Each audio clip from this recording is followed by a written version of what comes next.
যখন কোনো মানুষের মৃত্যুর সময় উপস্থিত হয় তখন তার কাছে 4 জন ফেরেশতা এসে উপস্থিত হয়। প্রথম ফেরেশতা তখন আসে যখন তার আত্মা নিঃশ্বাস পর্যন্ত চলে আসে। তাকে প্রশ্ন করা হয়, আজ তোমার শক্তিশালী শরীর কোথায় গেল? যখন আত্মা পুরোপুরি বের হয়ে যায় তখন দ্বিতীয় ফেরেশতা এসে বলে, আজ তোমার ধন দৌলত কোথায় গেল?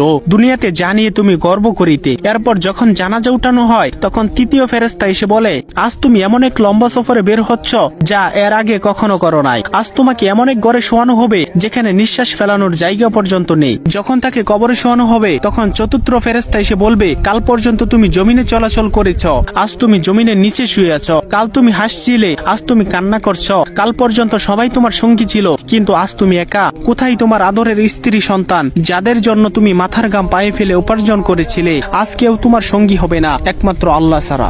আপনি যদি আল্লাহ তাআলাকে ভালোবেসে থাকেন তাহলে ভিডিওটিতে একটি লাইক এবং চ্যানেলটি সাবস্ক্রাইব করুন এবং আল্লাহ তাআলার নামটি কমেন্টে লিখে যান।